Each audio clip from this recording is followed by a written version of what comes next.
You've never had kids. You don't belong here. My SIL mocked as she kicked me out of her baby shower. Little did she know, I was carrying the child she'd been trying to adopt. I stood in the elegant hallway of Amanda's house, my hand instinctively moving to my stomach as I watched my sister-in-law slam the door in my face. The carefully wrapped gift I brought tumbled from my other hand, its pink ribbon unraveling across the polished hardwood floor. My name is Olivia, and at 32, I never imagined I'd be thrown out of a baby shower while carrying my own child. But here I was fighting back tears as I heard the party resume behind the closed door.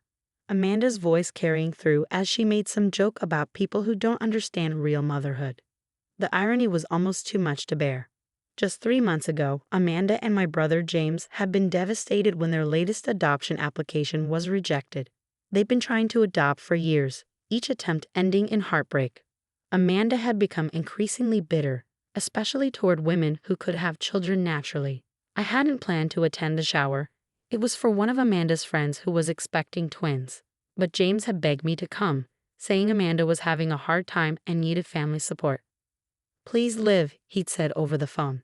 "She's really struggling with Sarah's pregnancy. Having you there might help." I should have known better. The morning had started pleasantly enough. I'd arrived early to help set up, ignoring the mild morning sickness that had become my constant companion. Amanda had barely acknowledged me, but I was used to that.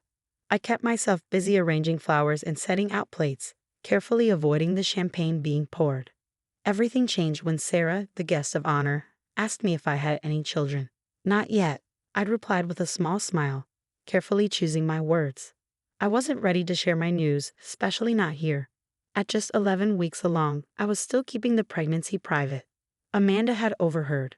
"Olivia doesn't have kids," she announced loudly, her voice sharp. "She's too focused on her career to understand the joys of motherhood." Unlike some of us who would give anything to have a baby, the room had gone quiet. I felt the familiar twist of guilt, the same one I'd been battling since discovering my pregnancy. How could I tell my sister-in-law, who desperately wanted a child, that I was expecting? Especially since, actually, Sarah had said, trying to break the tension, "I think any woman who wants to be a mother has that maternal instinct. You don't have to have given birth to." "Don't," Amanda cut her off. "Don't talk about things you don't understand. Some of us have been trying for years, going through every possible procedure, filling out endless adoption paperwork, while others," she glared at me, "others just get to waltz through life without understanding real sacrifice." That's when I felt it, the now familiar wave of nausea. I rushed to the bathroom, barely making it in time. Through the door, I heard Amanda's running commentary about people who can't handle even being around children. When I emerged, pale but composed, Amanda was waiting. "I think you should leave," she said, her voice cold. "This is a celebration of motherhood, and you clearly don't belong here. You've never had kids, never will, and honestly, it's probably for the best. Some people just aren't meant to be mothers." Now, standing in the hallway, I pulled out my phone with trembling hands. There was a text from James. "I heard what happened. I'm so sorry. Are you okay?" I started to type a response, then stopped. How could I tell my brother that his wife had just thrown out the woman carrying the child they'd been hoping to adopt?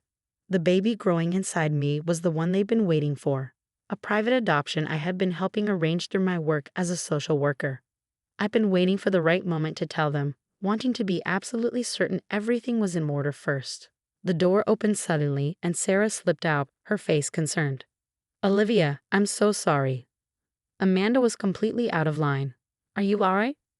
I managed a weak smile. "I'm fine. Really? I should go." "You don't have to," she started, then her eyes widened as she noticed my hand still resting on my stomach. Being pregnant herself, she recognized the unconscious gesture. "Oh," she said softly. "Oh my goodness." I shook my head slightly, silently pleading for her understanding. She nodded, squeezing my arm gently. "Don't worry," she whispered. "Your secret's safe with me."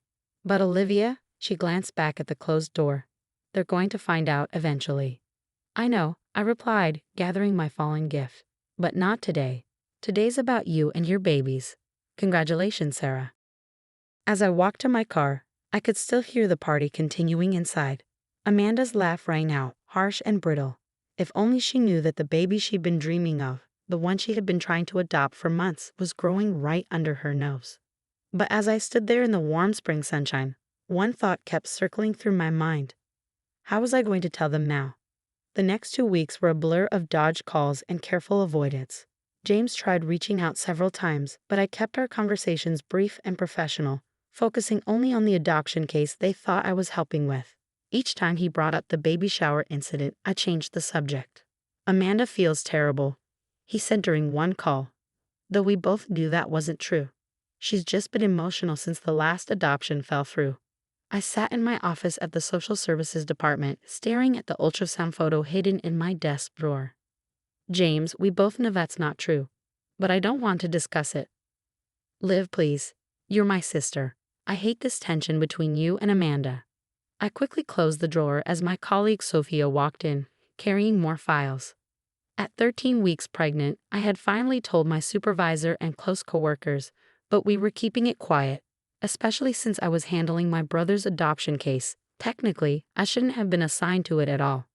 But our small office was understaffed, and I had been helping them navigate the process for months. I have to go, I told James.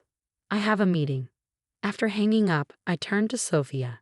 Any news about the Mason case? She nodded, her expression concerned. The birth mother's having second thoughts. She's considering keeping the baby. My heart sank. This was exactly what I'd been worried about. The young woman whose baby I was carrying had initially been matched with James and Amanda, but she had backed out at the last minute. That's when I discovered I was pregnant, and everything became complicated. What do we do? I asked, though I already knew the answer. We have to tell them, Sophia replied gently. They need to know their adoption match has fallen through, again. I nodded, feeling the weight of multiple secrets pressing down on me. I'll tell them. They should hear it from me. That evening, I drove to James and Amanda's house, my heart pounding. I had barely stepped out of my car when Amanda opened the front door, her face tight with forced politeness. Oh, it's you, she said flatly. James didn't mention you were coming. I need to talk to both of you. It's about the adoption. Her expression changed instantly, hope lighting up her features. Did you find us another match? Is there a baby?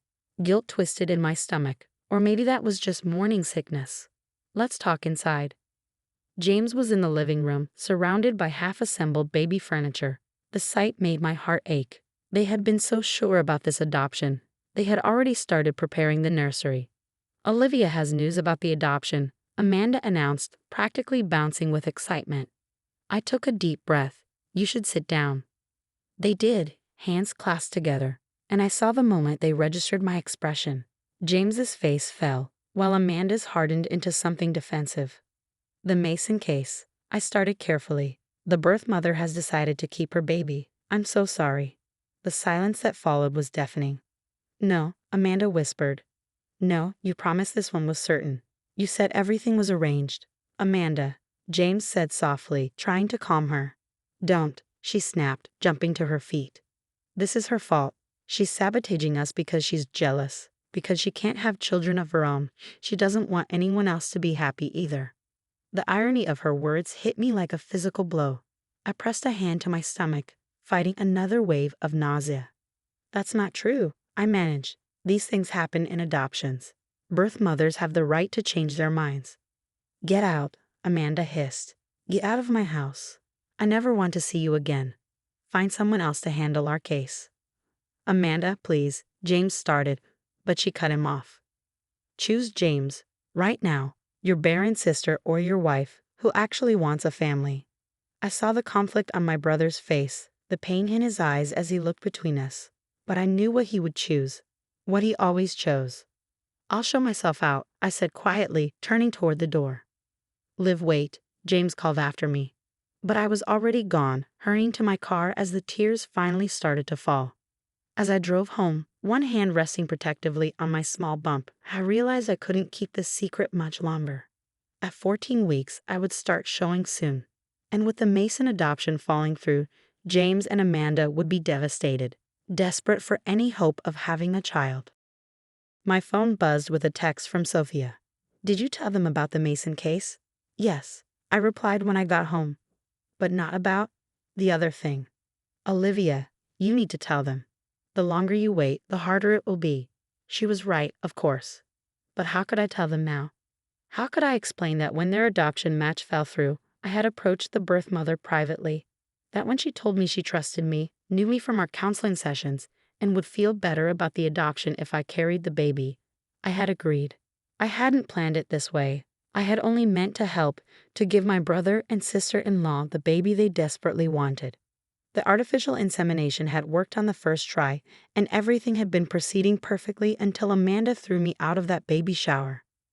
Now, sitting alone in my apartment, I pulled out the ultrasound photo again. The baby, their baby, my baby, our complicated little miracle, was healthy and growing right on schedule. But with every passing day, the truth became harder to tell. My phone buzzed again. James. I'm sorry about Amanda. Please don't give up on us. I stared at his message, tears blurring my vision. How could I tell them now that their dream of having a baby was growing inside the sister they had just rejected? How could any of us move forward from here? The baby kicked, a tiny flutter that only I could feel, as if reminding me that time was running out. One way or another, the truth would come out, and when it did, nothing would ever be the same. The truth came out sooner than I planned, and in the worst possible way. At 16 weeks pregnant, I couldn't hide it anymore. My small bump was becoming noticeable, and office whispers had started reaching beyond our department. I knew it was only a matter of time before word got back to James and Amanda. I was preparing to tell them when fate intervened. At a routine doctor's appointment, I ran into Sarah, the same Sarah from the baby shower. She was there for her twins' checkup, and her face lit up when she saw my obvious pregnancy. Olivia, I'm so happy for you, she exclaimed before lowering her voice. Have you told them yet? Before I could respond, I heard a sharp intake of breath behind me. There stood Amanda, clutching a stack of fertility clinic paperwork, her face draining of color as she took in my pregnant form. You? She whispered, her voice trembling with rage. All this time, while we've been struggling, waiting for our adoption match, you've been pregnant. Amanda, please let me explain. Explain what? How you hid this from us? How you sat in our house 2 weeks ago, telling us our adoption had fallen through while you were carrying your own child. It's not what you think. But she was already pulling out her phone, dialing James. You need to come to the women's clinic. Now, your sister has been lying to us. Everything unraveled quickly after that. James arrived within minutes, his face a mask of confusion that turned to shock when he saw me. We ended up in an empty consultation room, the weight of secrets finally too heavy to bear. The baby, I said quietly, my hand resting on my bump. It's yours. The silence that followed was deafening. What are you talking about? Amanda demanded. So I told him everything. About the birth mother who'd backed out, but who trusted me. About the agreement we'd made, the artificial insemination, the careful legal arrangements. How I planned to tell them after the first trimester. But then the baby shower happened. You're carrying our baby? James asked, his voice cracking. Amanda sat heavily in a chair, her face unreadable. The adoption didn't fall through at all, did it? You're the birth mother. Technically, yes, but this baby was always meant for you. Everything is legally arranged. I'm just helping. Helping. Amanda laughed bitterly. You're carrying my baby and you didn't tell me? You let me throw you out of a baby shower, call you barren, while all this time. I wanted to tell you, I whispered. But how could I? After everything you said, after how you treated me. James moved closer, his eyes fixed on my bump. Can I? I nodded, tears falling as he placed his hand gently on my stomach.